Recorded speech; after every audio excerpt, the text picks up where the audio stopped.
आप सभी का अपने YouTube चैनल पे स्वागत है। स्नैपी करंट अफेयर्स की वीडियो आपको शाम तक मिलेगी। अभी की वीडियो में जो है रिविजन्स करते चलिए, क्योंकि जो क्वेश्चंस आप देख चुके हैं स्नैपी करंट अफेयर्स में, क्या वो आपको अभी तक याद है कि नहीं। यदि नोट्स बनाए होंगे तो वहाँ पे भी चेक करिएगा। तो ये है करंट अफेयर्स की रिविजन्स की वीडियो। इसमें जो परीक्षा उपयोगी जो प्रश्न जो कि snappy current affairs objective form online form में जो डिस्कस किए गए हैं, वही आपको यहाँ पे क्वेश्चन एंड आंसर के फॉर्म में जो है रिवीजन की वीडियो जो है अपलोड की जा रही है। तो अगर चैनल पे पहली बार विजिट किए हैं तो चैनल को लाइक शेयर सब्सक्राइब करें, साथ ही साथ अपने फ्रेंड को भी शेयर करें, ताकि वो भी जो इस प्रकार की करंट अफेयर्स की वीडियो का लाभ उठा सकें, जो कि आगामी परीक्षा के लिए काफ़ी हेल्पफुल होगी। ये सारे क्वेश्चन काफ़ी इंपॉर्टेंट कलेक्ट किए गए हैं। साथ ही साथ कुछ क्वेश्चंस जो होंगे जो स्टैटिक जीके के टाइप के होंगे वो आपको जानना ज़रूरी है। वो भी एक दो प्रश्न आपको देखने को इस वीडियो में मिलेंगे। तो चलिए वीडियो को शुरू करते हैं बिना वक्त को ज़ाया किए। करंट अफेयर्स रिवीजन का पहला क्वेश्चन है कि हाल ही में कौन भारतीय महिला जो है हॉकी टीम की नई कप्तान बनी है। तो ये है सलीमा टेटे। ऑप्शन नंबर 3 जो होगा वो राइट होगा। अगला मोस्ट इंपॉर्टेंट क्वेश्चन है कि किस फुटबॉल क्लब ने हाल ही में 36वां ला लीगा खिताब जीता। तो ये है real Madrid. Option number 2 right होगा। नेक्स्ट क्वेश्चन देखते हैं। इस क्वेश्चन में पूछा जा रहा है कि लोकसभा चुनाव के तीसरे चरण के दौरान किस राज्य में सबसे अधिक मतदान हुआ, क्योंकि 3 चरणों तक मतदान की प्रक्रिया बहुत ही धीमी थी, इसलिए ऐसे प्रश्न भी बन सकते हैं। तो वो स्टेट है असम। राइट ऑप्शन 2 होगा। बढ़ते हैं अगले प्रश्न की तरफ। अगला प्रश्न है कि उज्जीवन स्मॉल फाइनेंस बैंक के एमडी और सीईओ के रूप में कौन नियुक्त हुआ। तो संजीव नाटीवाल। ऑप्शन नंबर 2 राइट होगा। नेक्स्ट क्वेश्चन है कि अंतर्राष्ट्रीय थैलीसीमिया दिवस प्रतिवर्ष कब मनाया जाता है। तो ये 7 मई को। Right option 1। और अगला इंपॉर्टेंट क्वेश्चन है कि हाल ही में स्कूल ऑन व्हील्स पहल किस राज्य में शुरू की गई। तो राइट ऑप्शन 2 होगा। मणिपुर में शुरू किया गया। अगला क्वेश्चन है कि हाल ही में खबरों में रहा सिंकुला पास किस राज्य में स्थित है। तो ये सिंकुला पास स्थित है हिमाचल प्रदेश में। Right option 4। अगला है कि कौन नियुक्त हुआ यूनिसेफ इंडिया का नेशनल ब्रांड एम्बेसडर। तो यहाँ पे Kareena Kapoor Khan. Right option 2। GST अपीली न्यायाधिकरण जीएसटीएटी के पहले अध्यक्ष कौन है। तो न्यायमूर्ति सेवानिवृत्त संजय कुमार मिश्रा। बढ़ते हैं अगले क्वेश्चन की तरफ। अगला प्रश्न है कि माउंट रुआंग ज्वालामुखी का स्थान क्या है। तो माउंट रुआंग ज्वालामुखी कहाँ पे है। तो ये उत्तरी सुलावेसी इंडोनेशिया में स्थित है माउंट रुआंग ज्वालामुखी। अगला इंपॉर्टेंट क्वेश्चन है कि यूनेस्को की विंडहोक घोषणा किससे संबंधित है। तो ये संबंधित है स्वतंत्र प्रेस सिद्धांतों को बढ़ावा देना। अगला प्रश्न है कि विश्व प्रेस स्वतंत्रता दिवस किसकी वर्षगांठ मनाता है। तो विंडहोक घोषणा की वर्षगांठ जो है मनाता है विश्व प्रेस स्वतंत्रता दिवस। और अगला प्रश्न है कि कौन सा दिन विश्व पृथ्वी दिवस के रूप में मनाया जाता है। तो 22 अप्रैल। चुनाव के संदर्भ में SLU क्या है। SLU के बारे में बताना है। तो ये है सिंबल लोडिंग यूनिट। SLU काफ़ी इंपॉर्टेंट क्वेश्चन बन सकते हैं आगामी परीक्षा के लिए ये। अगला इंपॉर्टेंट है कि 2 मई को सोलोमन द्वीप के नए प्रधानमंत्री के रूप में किसे चुना गया। तो जेरेमिया मैनले को चुना गया सोलोमन द्वीप के नए प्रधानमंत्री के तौर पर।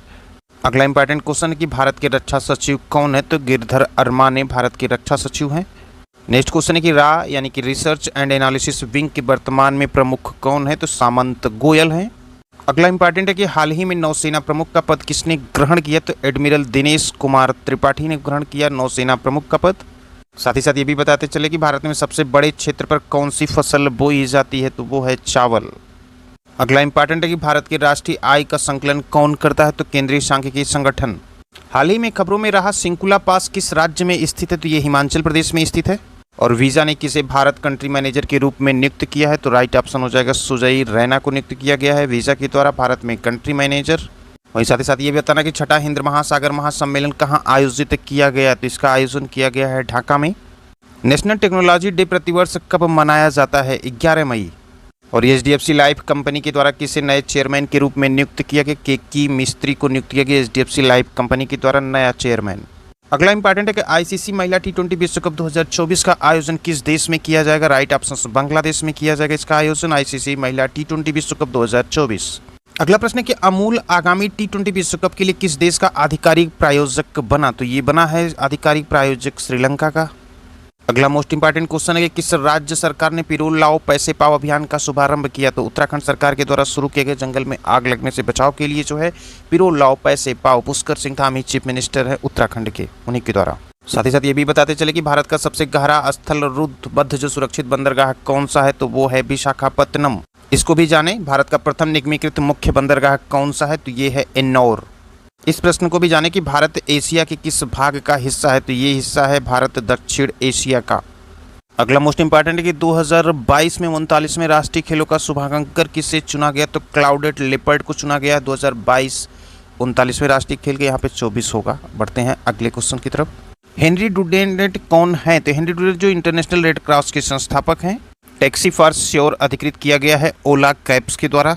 9वां आईसीसी महिला टी20 विश्व कप 2024 कब और कहां होने वाला? तो बांग्लादेश में 30 से 20 अक्टूबर के बीच आयोजित किया जाएगा। भारत और फ्रांस के संयुक्त अभ्यास शक्ति का 7वां संस्करण कहां आयोजित होगा? तो ये मेघालय में होगा आयोजित। सीनियर नेशनल्स सेलिंग चैंपियनशिप 2024 का आयोजन कहां किया जा रहा है? तो ये मुंबई में।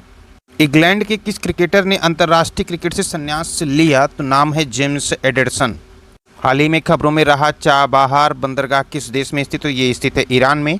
वर्ल्ड हाइड्रोजन समिट 2024 का आयोजन किस देश में किया जा रहा है? तो ये नीदरलैंड के जो है रॉटरडैम में किया जा रहा है। इस चीज़ को याद रखिएगा, नीदरलैंड के जो है रॉटरडैम में किया जा रहा है। सबसे बड़ी कौशल प्रतियोगिता इंडिया स्किल 2024 का आयोजन कहाँ होगा? तो ये होगा नई दिल्ली में। अगला इंपॉर्टेंट है कि मझगांव डाक शिप बिल्डर्स लिमिटेड ने अपना कौन सा स्थापना दिवस मनाया? 250वां। 11वां भारत नॉर्वे विदेश कार्यालय परामर्श कहाँ आयोजित किया गया? तो ये किया गया नई दिल्ली में। और हाल ही में दोहा डायमंड लीग में नीरज चोपड़ा ने कौन सा पदक जीता? तो सिल्वर जीता। विश्व की विशालतम सड़क प्रणालियों में भारत का स्थान, इसको भी जानते हैं, साथ साथ दूसरे स्थान पर है। भारत का सबसे गहरा स्थलबद्ध सुरक्षित बंदरगाह कौन सा? तो वो है विशाखापत्तनम। हाल ही में किसने बैंकों के लिए जो है डिजिटल क्रेडिट सेवा शुरू की? तो उसका नाम है जेटा। अगला प्रश्न है कि किस भारतीय फुटबॉलर ने अंतर्राष्ट्रीय फुटबॉल से संन्यास लिया? तो सुनील छेत्री। अगला है कि फोनपे ने किस देश में यूपीआई सेवा शुरू की है? तो ये श्रीलंका में शुरू किया गया फोनपे के द्वारा जो है यूपीआई सेवा। नेक्स्ट है कि किस बैंक ने भारत का पहला वर्चुअल क्रेडिट कार्ड पिक्सल जो है वो लॉन्च किया? तो एचडीएफसी बैंक के द्वारा लॉन्च किया गया है भारत का पहला वर्चुअल क्रेडिट कार्ड। अगला है कि हाल ही में international day of living together in peace 2024 जो मनाया गया, किस डेट को मनाया गया? तो ये 16 मई को मनाया गया, international day of living together in peace 2024। और अगला इंपॉर्टेंट है कि हाल ही में किसे जो है इफ्को के अध्यक्ष के रूप में चुना गया है? तो दिलीप संघानी को इफ्को के अध्यक्ष के रूप में चुना गया हाल ही में। और अगला इंपॉर्टेंट है कि कौन सा दिन जो विश्व फुटबॉल दिवस के रूप में घोषित किया गया? वो 25 मई घोषित किया गया है विश्व फुटबॉल दिवस के रूप में। और अगला इंपॉर्टेंट है कि आईपीएल 2024 के प्लेऑफ के लिए क्वालिफाई करने वाली दूसरी टीम कौन सी है? तो वो थी राजस्थान रॉयल्स। अगला इंपॉर्टेंट है कि हाल ही में भारत के 50वें ग्रैंड मास्टर कौन बने? तो पी सायम निखिल जो है 50वें ग्रैंड मास्टर बने। नेक्स्ट है एयर ड्रॉप स्वदेशी मोबाइल हॉस्पिटल फेस में क्यूब का परीक्षण जो है कहाँ हुआ? तो इसको आगरा में परीक्षण किया गया।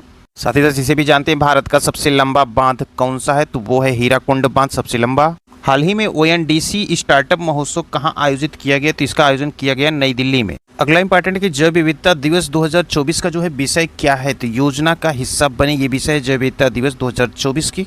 अंतर्राष्ट्रीय जैव विविधता दिवस जो कब मनाया जाता है? तो ये मनाया जाता है 22 मई को। आतंक विरोधी दिवस कब मनाया जाता है? तो आतंकवाद जो है विरोधी दिवस जो ये मनाया जाता है जो है राइट ऑप्शन हो जाएगा 21 मई को मनाया जाता है। अंतर्राष्ट्रीय एल्युमिनियम संस्थान का उपाध्यक्ष किसे नियुक्त किया गया? जॉन स्लेवन को नियुक्त किया गया अंतर्राष्ट्रीय एल्युमिनियम संस्थान का उपाध्यक्ष। एलन मस्क ने कहां पे स्टारलिंक उपग्रह इंटरनेट सेवा की शुरुआत की है? तो ये इंडोनेशिया में शुरू की गई एलन मस्क के द्वारा स्टारलिंक उपग्रह इंटरनेट सेवा। इसे भी जाने उत्तर प्रदेश को पूर्व में किस नाम से जाना जाता था? तो यूनाइटेड प्रोविंस के नाम से पहले उत्तर प्रदेश को जाना जाता था। अगला है कि भारत की दीप्ति जीवनजी ने हाल ही में कौन सा पदक जीता? तो इन्होंने स्वर्ण पदक जीता। तो आप सभी देख रहे थे करंट अफेयर्स की रिवीजन, कुछ परीक्षा उपयोगी क्वेश्चन आंसर फॉर्म की ये वीडियो। फिर मिलते हैं अगली स्नैपी करंट अफेयर्स वीडियो के साथ। चैनल पर अगर पहले विजिट किए तो चैनल को लाइक शेयर और सब्सक्राइब कर दें। साथ ही साथ बेल आइकन को प्रेस किए रहेंगे तो जब भी वीडियो अपलोड होगी तो वो नोटिफिकेशन देखने को सबसे पहले मिलेगा। तो मिलते हैं अगली वीडियो के साथ।